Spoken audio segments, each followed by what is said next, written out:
Okay, good morning, everyone, and welcome to this week's virtual plant clinic.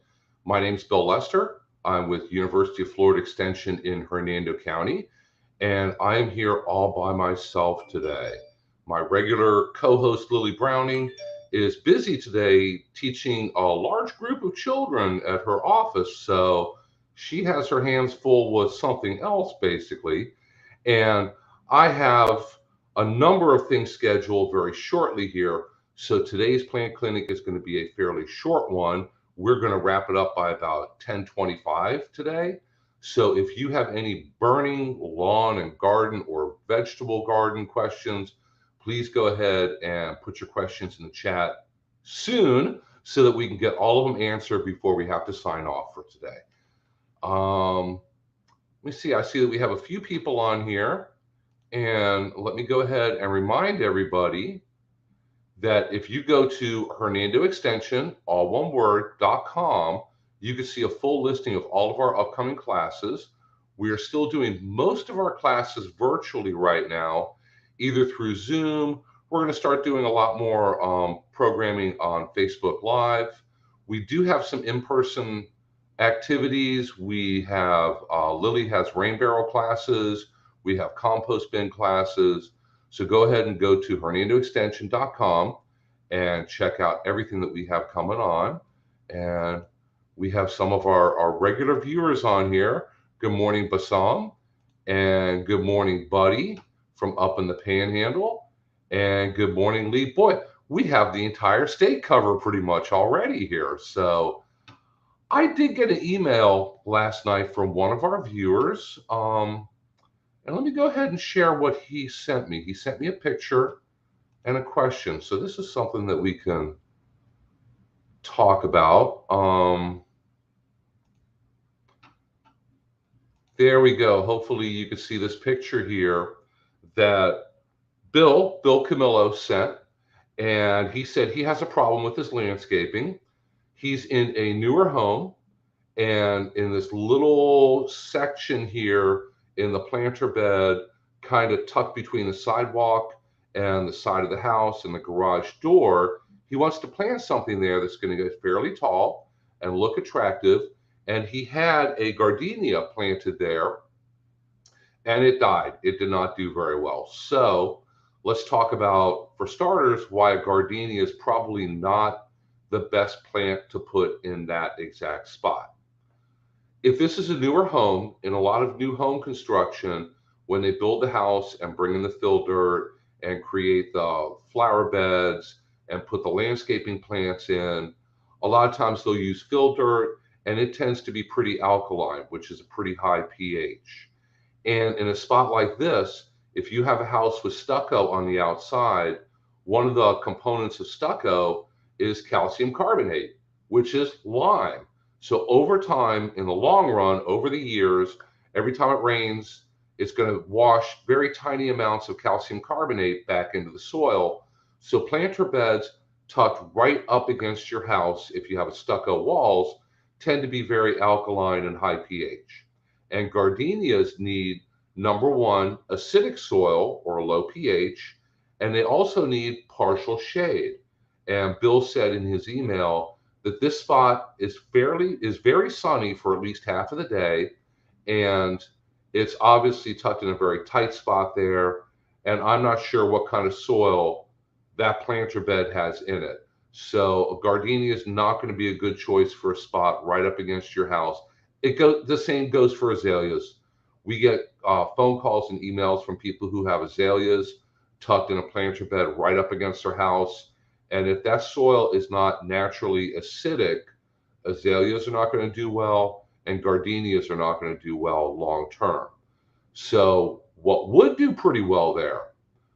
I thought about this, and let me go ahead and put Lily's email up here, because even though Lily isn't here with us today, Lily is a very good one to contact about getting the Florida Friendly Landscape book with lists of all the different plants that are going to do well in Florida, and it has all the different plants that you basically want to choose from. But one thing that I see people do put in these tight little spots where they want to plant that's very tall but not very wide is Italian cypress. And if any of you are familiar with Italian cypress, it's an evergreen tree and it naturally grows very tall and very narrow and looks very attractive. It looks very good in very traditional conservative landscapes where you have a lot of green hedges. If you're kind of going for the English garden look, looks very attractive. The problem is it does not do well in Central Florida. Now in North Florida, it probably does better, and in South Florida, probably does worse. Here in Central Florida, the only evergreen trees and bushes that reliably do very well is southern red cedar. You can go to big box stores and find Italian cypress. There's another one, Arizona cypress, that a lot of people will purchase and plant. The problem with a lot of those evergreens is during the summer, when it gets very rainy and very hot and very humid, they don't do very well. They'll have outbreaks of spider mites. So a section or an entire side of your evergreen bush all of a sudden turns brown. They do get a lot of fungal leaf spot diseases, which also turns large sections of it brown, and it doesn't look very good. Or in worst case scenario, in the heat of summer, if we have a very rainy summer, a lot of times they'll die very suddenly from root rot diseases because they have to grow in very well drained soils. And if they get too much water, they are susceptible to root rots. So even though an Italian cypress would fit the bill for the size, they can stay very narrow and they get very tall. And like I said, if they do well in your yard, that's fantastic. They can look very attractive. It's just, I don't recommend them very often because it's a little bit of a roll of the dice. Yours may do well, but there's about a 50-50 chance that within the next couple of years, something's going to happen. It's going to die. And for people who will put like several in their landscape and they want them to all be at the same height, obviously, if you have one die and you have to replace it, another one dies, you have to replace it. Now they're all different sizes because they're all different ages. So it makes things a little difficult. You may not be really, really happy with an Italian cypress. One thing I thought of that I would try is a hibiscus, because a hibiscus will fit in a small spot like that. You're going to have to keep it pruned over time because the hibiscus is going to try to get probably wider than what you want it to be. And you might have problems with the hibiscus now blocking the sidewalk, blocking your driveway when you're trying to pull into your garage. But if you just keep the sides pruned and let the hibiscus grow height-wise, that should work pretty well. And you really don't want to get in the habit of pruning a hibiscus frequently. If you go out there once a month and just do a little snip, snip, snip on the branch tips, what you're doing is you're trimming off all the flower buds. So you'll have a hibiscus that's healthy and looks good and will hopefully fill in this spot without getting too out of control or too wide, but it's not going to flower very often, or maybe not flower at all. I have a hibiscus that's tucked into a very small spot right by my front door, and I'll try to take pictures this week and show everybody next week what it looks like, and I don't do a whole lot of anything to it. It fills the spot. I do have to prune it back hard, usually every spring, because it gets some freeze damage every winter. And other than that, I try to let it go, and it will grow and flower, grow and flower, grow and flower, and almost always is flowering. I noticed just the other day, I think I've got like a half a dozen flowers on it right now. So it flowers throughout the year. It's not in the best spot. The spot where it's growing is very tight. It's very shady, so it gets a little bit leggy. But overall, it does pretty well for me. I'm pretty happy with it. But I don't go out there and trim all the time because I know that it's going to really cut back on the number of flowers that it gets. So, Bill, thank you so much for sending in that picture and giving us at least something to cover there. Oh, and Bill is watching here. So that's right. He said in his email that he had a Potocarpus there and took it out. A Potocarpus, just like technically viburnums and ligustrums, people will put in their landscape and they try to keep them short, maybe just a few feet tall, maybe waist high or chest high and narrow. They take viburnums and turn them into a hedge. And the problem is those plants really want to be about 15, 20 feet tall and given plenty of room to get wide. Naturally, that's what they want to do and try to do. So Potocarpus, if you have one and you keep pruning it, over the years, the stem and the trunk, especially down near ground level, will get bigger and bigger and bigger. And now you have this awkward looking Potocarpus with a huge trunk that you're always pruning, and it's never really happy. It'll cooperate for a number of years, but long term, if you want to have landscape material that's going to last for, let's say, 20 years, that you don't have to worry about a whole lot, it can be a problem. So Bill says he'd still like to something that's limited to about 5 feet and below so he can install a garage light above. Yeah, you need to work when you're thinking about landscape material and hedges.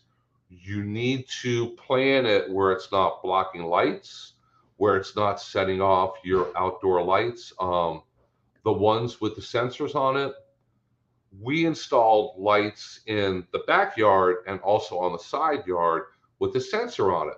And the ones we have on the side yard, I have set where it's too sensitive. So I have a palm tree maybe 15 feet away, and every time it gets windy at night, the palm tree blows and that light goes on and off all night long, on, off, on, off. So I'm going to have to go out there and adjust the sensitivity. My palm trees are badly in need of pruning. I need to remove all the dead branches from them also. But these are all things that you need to keep in mind when you're planning your landscape. People run into the biggest problems when they don't plan it, and they just go to the store and this looks pretty, this is blooming, oh, this has beautiful red flowers or yellow flowers, and they put things in wherever, and they don't start to think about soil pH, like with the gardenia, eventual size, like the little spot that Bill has, or where it's going to blow and set off your light sensors at night. Unfortunately, that one light is just outside of our bedroom window.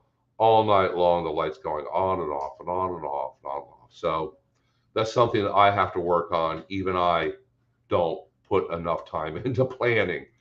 So Bill also says, yes, on the hibiscus, I think a hibiscus would work well. You just have to prune it a little bit more than once a year, but you should be able to keep it within bounds where it's going to grow and ideally flower also, because if you get a hibiscus, the one thing that you really want from it is to flower. They come in all different colors. They come in single flowers and double flowers. There's a lot of varieties out there. Yeah, he says that the builder put in a hibiscus on the other side of the same garage, and it's a little bit of a bear to keep trimmed. So unfortunately, that is going to add a little bit to the maintenance, but that is an awkward spot. Like I said, if you shoot Lily an email, she'll send you a link to the Florida Friendly Landscape book. You can either read through it online, or if you contact our office or stop by our office, we will give you one for free. So anybody who lives in Hernando County, let me go ahead and put our phone number there. You can give our office a call. Teresa is out today, so if you wait until next week to call and speak with Teresa, or just stop by our office, we're happy to give you a free copy of that book. And it's a good reference because it has all the different plants that are going to do well in Florida. Sometimes when you go to big box stores, you'll find plants that look beautiful. They're flowering. It looks like something that you really like to have in your yard, but they're not always the best choice for Central Florida or North Florida or South Florida, all depending on exactly where you live. You need to find something that's going to be reasonably low maintenance, reasonably carefree, and reasonably dependable long term that's going to grow in your area. And the big box stores, I can walk through them, and occasionally, a really good example is a couple of years ago, the big box stores here in Central Florida were all selling the heck out of foxtail palms. Foxtail palms, if you're familiar with them, are beautiful palm trees. And if you ever have a chance to visit down in Miami, they look beautiful down there. They grow huge. They have very feathery foliage. That's how it got the common. It looks like a fox's bushy tail. basically beautiful palms. They do not take cold weather well at all. So here in Hernando County, they will freeze and they will die. And very, very few people now have foxtail palms here because even though they bought them and planted them, they died within a year or two because it's difficult to give palm trees in your landscape, especially after they start to get a little bit taller, good cold protection. So you want to plan and pick palms that are appropriate for Central Florida before you spend good money on them and plant them. And then you're looking at a big palm tree and it's like, how do I cover that with a sheet? I'm going to have to get out a ladder and I'm going to have to build a structure. And a lot of times they'll freeze and die. So foxtail palms, if you live in South Florida, plant one. They're beautiful trees. If you live in Central Florida, not a good choice. For Buddy up in the Panhandle, don't even go there because your first winter, they will freeze and die. Mithril has a good question about star jasmine for covering a chain link fence. That is a very, very good choice. Confederate jasmine is another good choice to cover a chain link fence, but it has good points and bad points. Good points is it's a very fast grower. It's evergreen. It doesn't drop its leaves in the middle of winter, so it stays green all winter, and it will flower like crazy every year, usually in the spring, usually right around now. The bad points are it's going to flower like crazy. Not everybody likes the really, really overpowering smell of jasmine when it's flowering. Some people are sensitive to it. If you have allergies, if you don't like really strong perfumes, it will fill your yard with that beautiful jasmine scent. Some people love it, other people don't. So keep that in mind. And when it flowers, it will attract every bee in your neighborhood and wasp and fly, and it attracts a variety of insects. If you don't mind having flowering plants that attract a lot of insects to your yard, that's great. A lot of people get really twitchy about the number of bees and wasps that are going to be visiting the flowers when it's blooming. So keep that in mind also. Star jasmine might be a better choice because even though it flowers, it doesn't flower profusely like Confederate jasmine does. It does have a beautiful scent. So when it's flowering, your yard is going to smell great, but it's not as overpowering as Confederate jasmine. So either one of them is going to be a good choice for covering a chain link fence and also giving you flowers in the spring. And Joseph asked a question about pineapple plants. Pineapple plants here in Central Florida technically take on average a year to a year and a half. A lot of things play into that. Pineapples obviously here during the winter go dormant and grow very, very little. That's why they take longer to flower and give you a pineapple here than they do, let's say, if you live down in Miami. Because in Miami, your pineapples grow all year long and it shortens the amount of time between when you start with a little plant and you actually get a pineapple. So here in Central Florida, if you take really good care of your pineapples and get them to grow really well from spring all the way through fall, that tends to shorten the amount of time. So good care, plenty of water, light but frequent fertilizing. Just get those pineapples to grow like crazy during the warm times of year here in Central Florida. That tends to shorten the amount of time. Pineapples, if you put them in your yard and you ignore them and you don't give them much care, you let them get by with natural rainfall, that's fine too. It's probably going to take a little bit longer for years to flower. And people say sometimes they'll put in a pineapple and they get a pineapple in less than a year. Other people say mine took 2 years. So it takes a range of time here in Florida. But on average in Central Florida, about a year and a half. And good morning, Cindy. Cindy's joining us today. She says, good morning from Pinellas County. I'm going to have to catch the replay. This show, our weekly virtual plant clinic, is shown live here every week on our Facebook page, our private Facebook group, and also on YouTube Live, because not everybody is on Facebook, but everybody can go to the link on YouTube and watch it.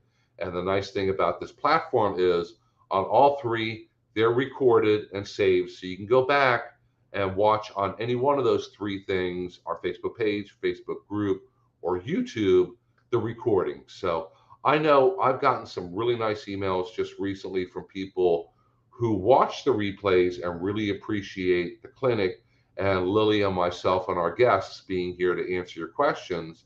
And they watch the replays and learn from everybody else's questions, because, we're all here learning together. I don't know everything.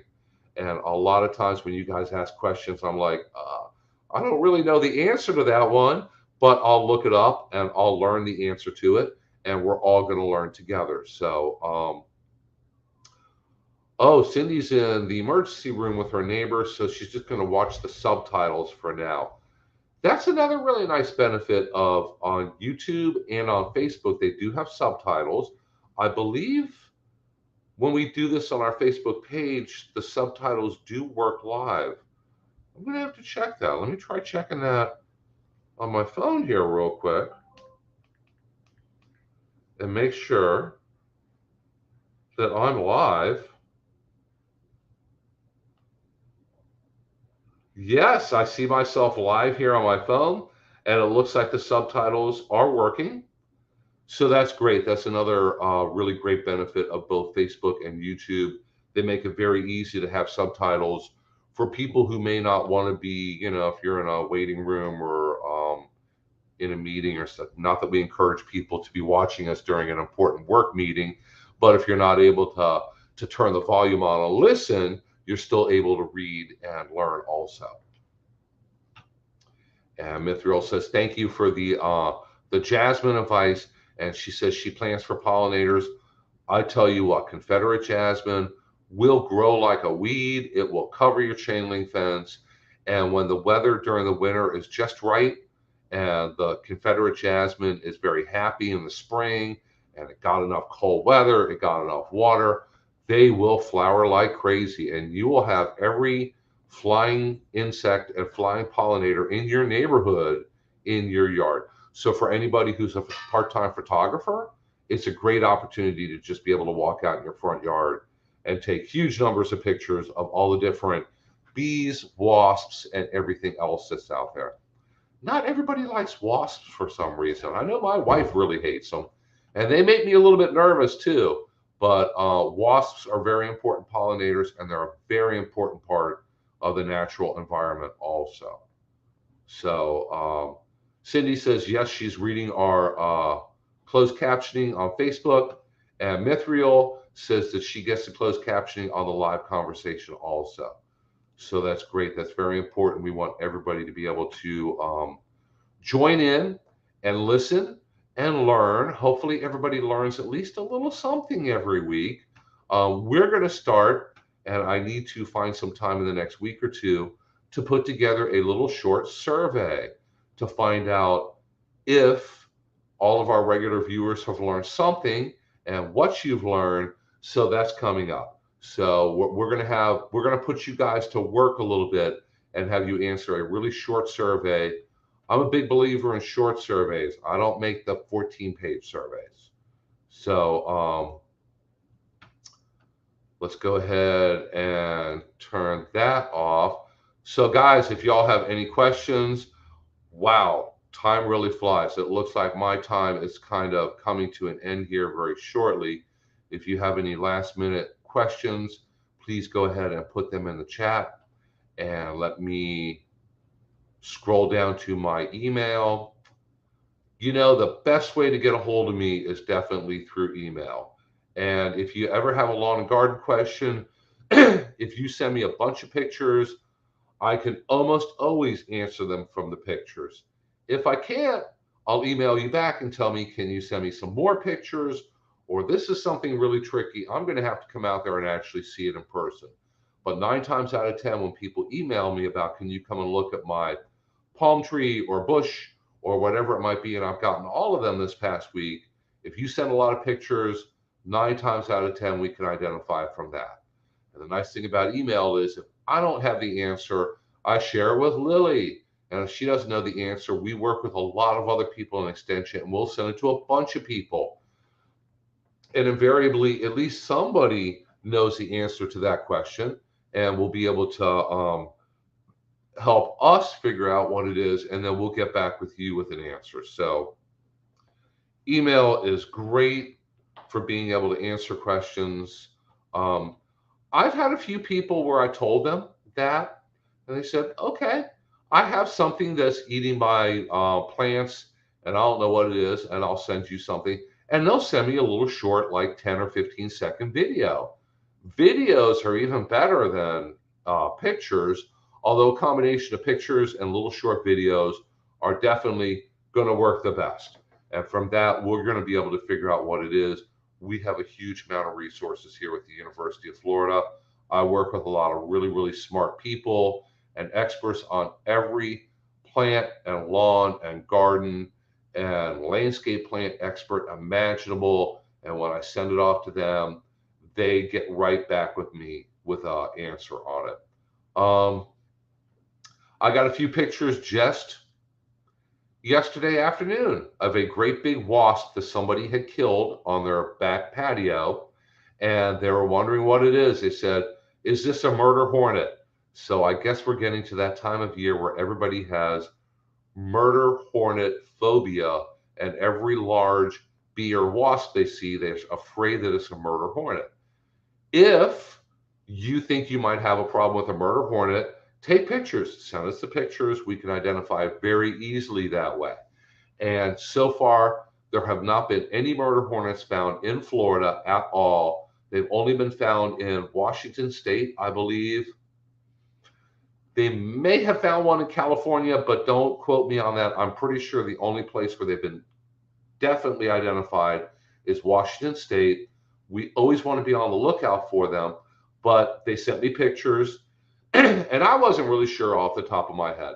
So I forwarded the email to Lyle Buss, who is in charge of the insect identification lab at the University of Florida up in Gainesville, and also a friend of mine. He taught a class that I took when I was still a student at UF, and he shot back within like 10 minutes that no, it was not a murder hornet. It is a southern yellow jacket female, and the females get larger than the males. So we do have southern yellow jackets that are out right now flying around looking to make new nests. So that's something that you could watch out for also. But that's just a really good example of how good pictures and a quick email will get you a quick answer, and we'll figure out what it is.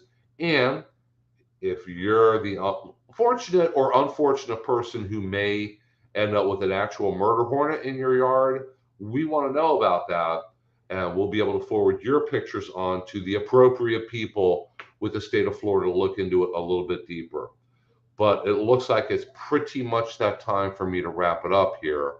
So let me double check and see if we have any more last minute comments. And I don't see any. So guys, thank you so much for tuning in today. Thank you so much for your questions. Next Thursday, I will be back. And Lily is supposed to be back also.